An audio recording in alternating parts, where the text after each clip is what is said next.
increases as your success increases, right? That's right. It has been. It's been I've been getting an abundance of offers now. I don't know why. Yeah. It just must But be are you still a one-woman man? Now you have a girlfriend. Yes. Yeah, I have a friend. Is she on her toes, though, of late, James? I don't mean to be sexist about this, but let's face it, you're going to be coming into a lot of money pretty soon. She knows it won't change me.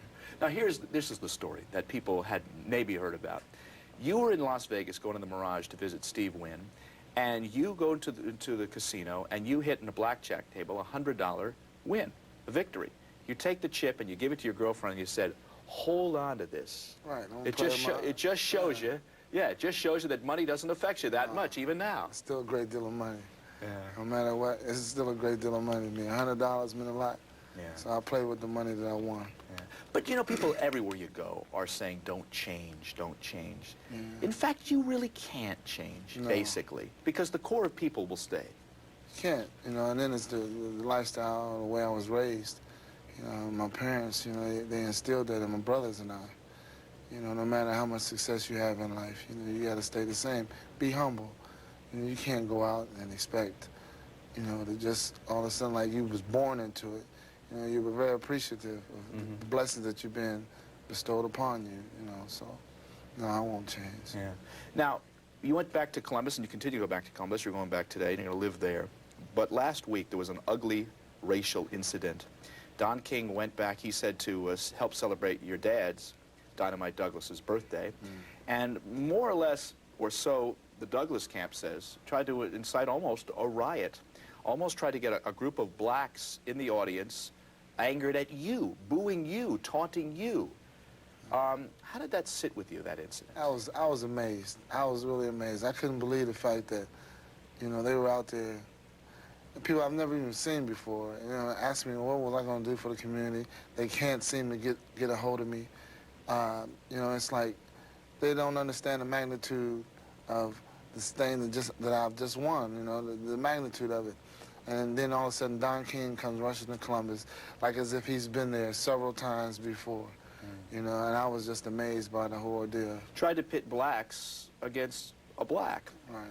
Or so that's the charge that the Douglas camp says. Yeah, it was more so that he was trying to put blacks against whites. You know, like the white people were keeping James Douglas from the black community, which wasn't so. Well, he came on this program, Don King did, and more or less suggested that any criticism of King, had to be racist. I want you to take a look and listen to what Don King said about racism and the perception of Don King. Here's what he said. Everything that you've said and everything that anybody in the American public has seen today has been a negative association with Don King. But you have the balance, you have the voice. Yeah, but that, no. I'm just one voice, and you know, I can't fight a tidal wave or an avalanche of negative dissent and negative associations that has been for 400 years that have been attributable to black people. Now, can you criticize Don King without being racist, if you're a white person, do you feel? I don't know, really, it's just that Don, when he came to Columbus, and before everything was going pretty smooth, and then all of a sudden, you know, through his actions and his speakings, that somehow racism was brought into the picture, and it really hurt. You know, because I felt that, you know, at one point in time, it was a happy family. Everyone was in unison. And then Don came in and somehow, you know, started talking to people about his relationship with James Douglas, and James Douglas is trying to... Let me stop you for a second. He suggests that he nurtured you, that he brought you along, that he helped make you the fighter you are, gave you the chance. I want you to listen to part 2 of what Don King said about what he's done for James Douglas and why James Douglas should show gratitude. John Johnson is misguided. He's been misled. First of all, to think that I tried to overturn a decision. I categorically deny that. There's no one that can substantiate that allegation, yet I had a scathing indictment on it. Number 2, I did look out for Buster Douglas's best interest because for over a period of 9 years, I gave Buster his first fight in 1981 against David Bay. 5 years exclusively, I've been able to subsidize this man when nobody would even ask about his name. Completely, he did not have no promotional redeeming value. He never brought no enhancement to the promotion. He never sold a ticket for promotion. I had an intrinsic faith in this man, which is now coming into play, and I'm supposed to be left out. That's not true. It's not true. Why? Because I was just a pawn, one of Don King's pawns, to fill his card. You know, he never nurtured me.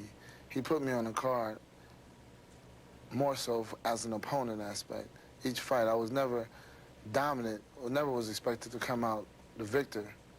You know, and by winning, he had continued to have control of me just for the fact that we had a contractual agreement. Well, what do you say in the first part that John Johnson misled you?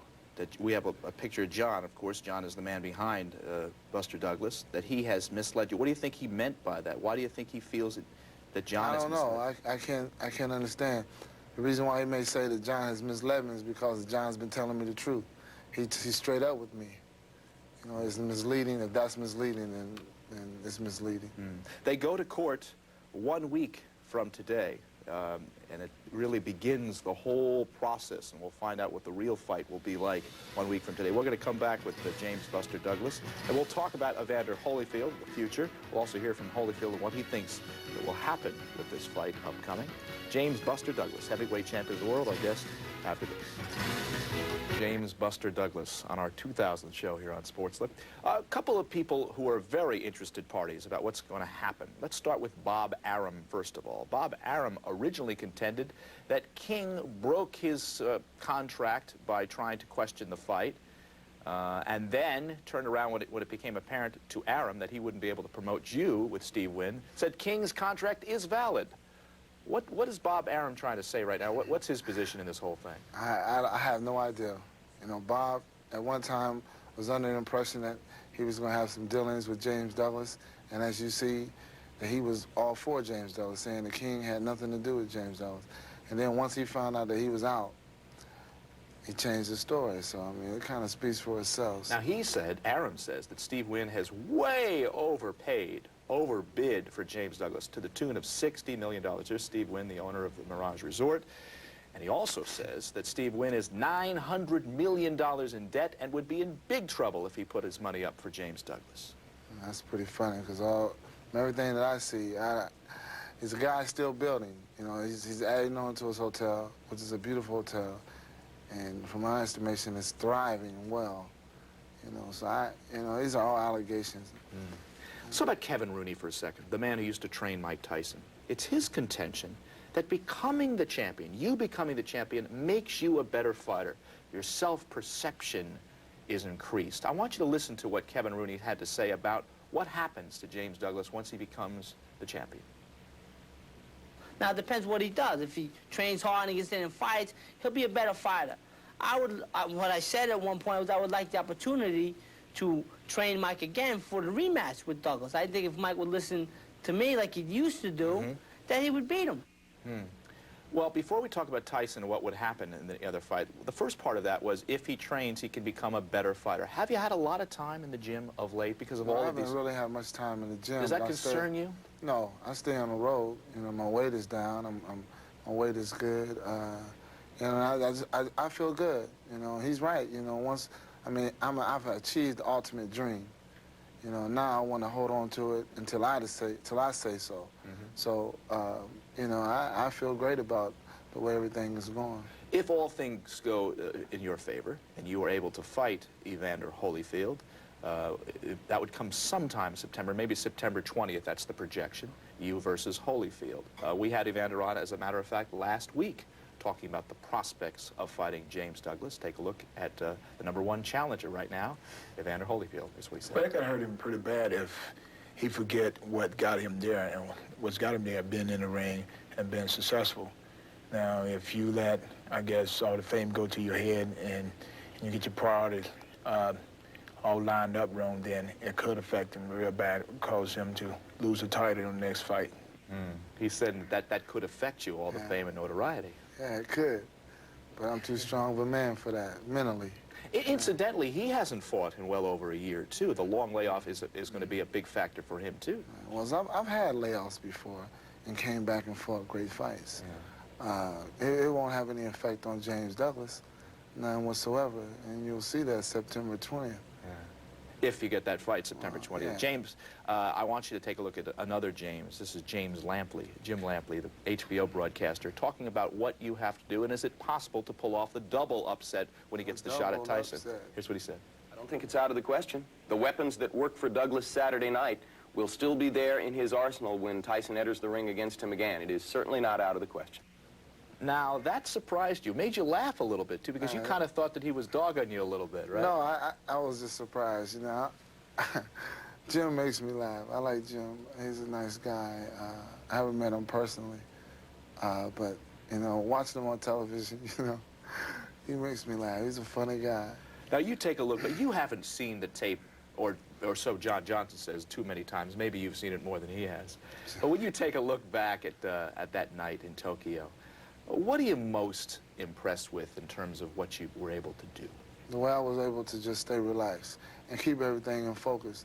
You know, fighting Mike, you know, I've noticed how some guys would get in there and they would be at their best, but I don't know, you know, it may be a little tense or nervous, but I failed to let this man intimidate me. I looked at him as another opponent. You thought you had him knocked out in the second round or hurt badly in the second round. I was in control of the fight. You know, I felt I was in control. I was doing the things that I wanted to do, and that was just be first and beat him to the punch and hit him often.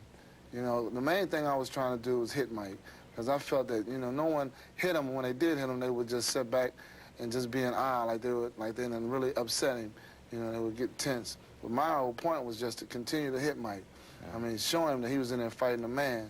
I know he didn't respect me, you know, and I was going in there to get that respect and to whoop him like I did. After the fight, you broke down. You were talking to Larry Merchant. You broke down because you realized that your dream had been fulfilled, that your dedication to your mother, who had passed away 1 week before, was realized. You'd also had tremendous adversity. You had estrangement from your wife, a divorce, at least a separation. Your son has leukemia.